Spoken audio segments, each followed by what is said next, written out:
there is a difference between divergence, which is when rich countries go more than poor countries, and the question of whether poor countries benefit from technology.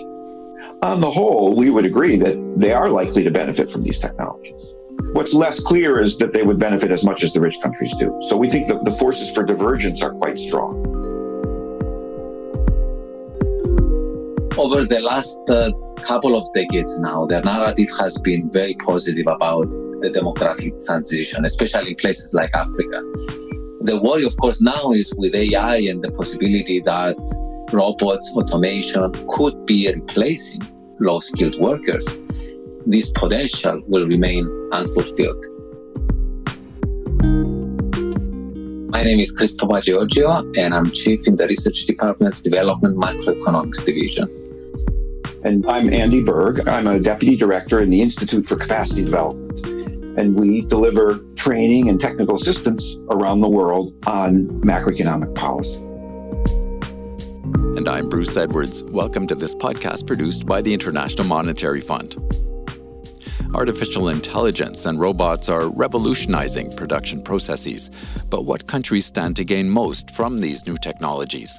Economists Andy Berg and Papageorgiou are co-authors of a new study that looks at how the so-called AI revolution risks causing a great divergence. So, Andy, let's start with you. Economists generally, at least in advanced economies, do see great potential in AI as a means to increase productivity. And given, increasing productivity is something that developing countries really do need to do, why would AI not be equally beneficial for those countries? Well, AI and the technologies that surround it, like robots and big data and so on, certainly are potentially very beneficial for developing countries, as with other countries. What struck us as we started to look at this is how focused everyone has been on advanced countries, where people have indeed concluded that there is great potential, but that even within advanced countries, there is all sorts of concern about what these technologies might do, not just to the people on average, but to various individuals. And a general conclusion has been that while AI will increase productivity and therefore allow people to do more things, to consume more things, to live better, it will likely increase inequality. Now, what's remarkable really about the economic profession is how little attention has been paid to this question of what it means for developing countries. So we thought we would step back and think about the basic forces at play. And we think that there are some basic forces, some simple and kind of deep mechanisms that are going to make it harder for developing countries to catch up to rich countries. So, Chris, the value of robots, at least in the early days, was their ability to do simple, repetitive tasks more efficiently than people. What is the impact on the labor market as this technology evolves and, robots become more nimble? There is indeed so much attention paid to this question from books and scientific articles, public media, even movies these days. So today's technologies affect how we live, how we entertain ourselves, and of course, how we work. Automation is transforming the economy both in the manufacturing and the services sector. So there is a very lively debate on how automation impacts jobs and the economy. And in this debate, views vary widely. So at the one side of the spectrum, you find strong advocates of AI revolution pointing to massive productivity and welfare gains. And this is hardly a disputed fact that has been supported by the work of Robert Solow in the 50s and Paul Romer in the 90s. Both economists have been awarded the Nobel Prize for their contributions on the role of technology in growth. So this is the positive side. Yeah. At the other side of the spectrum, there are the skeptics who worry that technology would replace more and more skilled labor, as you mentioned, increasing unemployment that could spell trouble for the economy down the road. Unfortunately, labor markets and associated labor reforms aren't flexible enough to deal with the drastic changes in technology. And if we can't quickly re-employ the displaced workers, then we start worrying about rising inequality that Andy spoke about. The real challenge is to figure out smart policies which promote flexibility in the labor market, keep inequality in check, but at the same time do not stifle innovation progress, which is the key driver of productivity. I mean, this is certainly not trivial at all, and it is likely one of the key challenges the economics profession, along with policymakers, will be facing for the years to come. I want to jump in here and disagree with my friend Chris a little bit, in the sense that, it's true. Economists often say that with enough flexibility, things will be okay. I don't think that's the full story here. When we started to step back and look at these basic mechanisms I mentioned before, we actually assumed that markets are perfectly flexible, that labor markets work perfectly. But what else did we assume? We said, suppose you have a new kind of technology, a new kind of machine that substitutes more closely with labor than before, than other types of machines. And let me give you an example of what I mean by that. Take a warehouse. You have what you might call traditional capital, which is the building and other things, the shelving. And then you have skilled labor, which is kind of the manager of this warehouse. And you have unskilled labor, which is all the people working in there, storing stuff and putting on trucks and so on. So then you introduce a new type of machine, which is a kind of a relatively smart robot that can do the work or a lot of the work of those unskilled workers. Yeah. What's going to happen? What's going to happen is the skilled worker and the factory are going to become very valuable, because now they can take advantage not just of workers, but of these robots to get to be more productive. Mm-hmm. So skilled wages will go up and capital will be profitable. People will build more warehouses. Yeah. But the unskilled workers, if they want to keep their job, they have to compete with these robots. So even in a perfectly flexible labor market, their wages will go down, at least relative to the skilled wages. Mm-hmm. But then we said, what happens when you have two countries? One will, rich and one poor. And what's the difference? There's, of course, lots of differences between poor and rich countries. But we wanted to be as, simple as possible. So we thought a rich country is rich because it has kind of better, what we call total factor productivity. All that means is it's got more efficient institutions, more public capital, better roads, better courts, maybe better management, all sorts of things that are difficult to quantify maybe, but make it a rich country. Now, what happens in those countries is that wages are higher, right? So where wages are higher, the incentives to use these new robots are higher, right? So if you've got two warehouses, one in a rich country, one in a poor country, in the rich country, they're going to be quick to adopt these robots because wages are higher. In the poor country, not so much. So what happens then if all of a sudden, not all of a sudden, but over a pretty quick period, the robots get a lot better?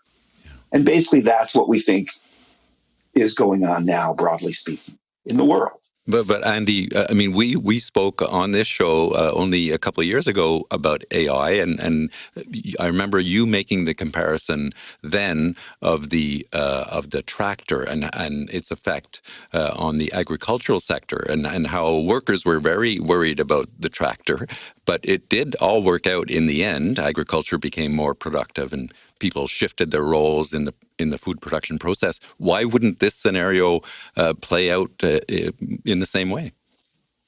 Well, we do know that the agricultural sector shrunk a lot, and there were some permanent changes in the structure of the country, within the country, as a result of that big transition. Here, if I could stick to this example for the moment with the warehouses, what's going to happen when the robots get better is that the rich country will make much more use of them. So output will go up more in the rich country. In fact, there'll be more warehouses. There'll be cheaper transportation. The cost of goods will go down because the warehouses are bigger and more effective. And it'll benefit the rich country. In the poor country, where wages are very low, they're not going to use many robots, and so they won't benefit as much. So that's the first very basic, maybe the first two very basic lessons. These technologies, even though they may be available widely, are going to be taken up more by rich countries because labor is more expensive. And so they'll benefit more. Yeah, I wanted to bring up my experience over the last 10 years. So during several IMF missions that I had participated, especially in Africa, this is about a decade ago, in places like Tanzania, Uganda, South Africa. I was quite impressed by this very consistent message authorities would deliver. The promise of the emerging young labor force, by many coined as the Africa's demographic transition dividend. I was just going to say, yeah, I mean, the demographic dividend. So we in the past few years, we've talked a lot about this potential benefit for those countries. Does AI risk turning that dividend, that demographic dividend, as it's known, into a liability? And what do you suppose we can do about that? Yes, indeed. So it's for over the last couple of decades now, the narrative has been very positive about the demographic transition, especially in places like Africa. And rightfully so. The story would be that by 2030, the labor force in Africa would be the youngest labor force that potentially could replace low-skilled activities in various sectors that are now done in Asia, for example. And so, over the past few years, though, that optimistic narrative has gradually changed. And as you mentioned, the worry now is that automation could render this promise unfulfilled. So in fact, this is one of the points that in our new paper with Andy and co-authors, we underscore specifically that new technology risks are widening the gap between rich and poor countries by shifting more investment to advanced economies where automation is already established. So this could in turn have negative consequences for jobs in developing economies by threatening to replace rather than complement their growing labor force, which has traditionally provided an advantage to less developed countries. Mm-hmm. So, this is not very good news, and it has one important implication for policymakers. And this is, now more than ever before, policymakers have to focus on this issue of raising productivity, and especially in this case, notably by improving education and the skills of the young workers. Hmm. So I don't think you look at this specifically in the study, but Chris, do you worry that this pandemic that we're living through right now may well push countries to accelerate the move toward more automation, as the pandemic has exposed the vulnerabilities of the human labor force? Absolutely. So that this is one of the worries that we have, and specifically when you look at it from the perspective of developing economies, because the only way we see developing economies having labor that is complementary to AI and robots and technology and automation is through higher education. And unfortunately, what we see is that while in advanced economies, it is likely that we will go back to normal quite soon, because of all the supportive policies, both on the monetary and fiscal policy. In developing economies, that's not going to be the case. And we have first evidence that one of the sectors that is most hit is the education sector, is schooling. And of course, this is not good news because, in fact, the policy for complementing with automation is to having higher education. Unfortunately, the pandemic is dealing the opposite shock for these low-income countries. So there's a huge concern that there would be divergence also because of loss of education across the next few years. This is a really interesting and complicated set of issues. One thing that is probably going on in this whole area, and something we don't talk about in our paper, is what you might call the path dependency of all this. The technology, as it gets developed, is not developed randomly. It's developed in a certain context. So, for example, people work pretty hard to replace humans with machines in car parks, in garages in developed countries. Because labor is expensive, it's cheaper to have a fancy machine there that takes your ticket.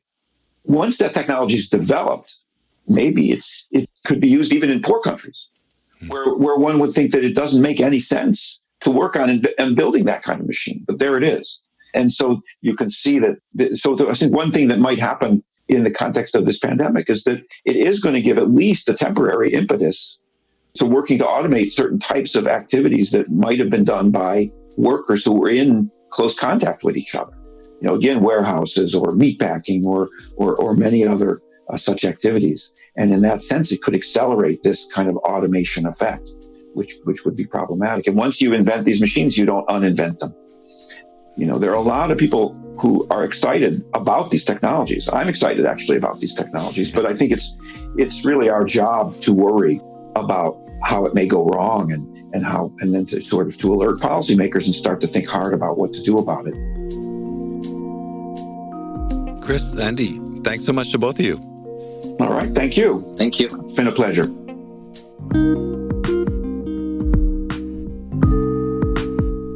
Andy Berg and Chris Papageorgiou are both economists at the IMF, Berg a deputy director in the Institute for Capacity Development, and Papageorgiou a division chief in the research department. You'll find their working paper on how AI may be causing divergence at imf.org. And look for other IMF podcasts wherever you get your podcasts. Please subscribe if you like what you're hearing. You can also follow us on Twitter @IMF_podcast. Thanks for listening.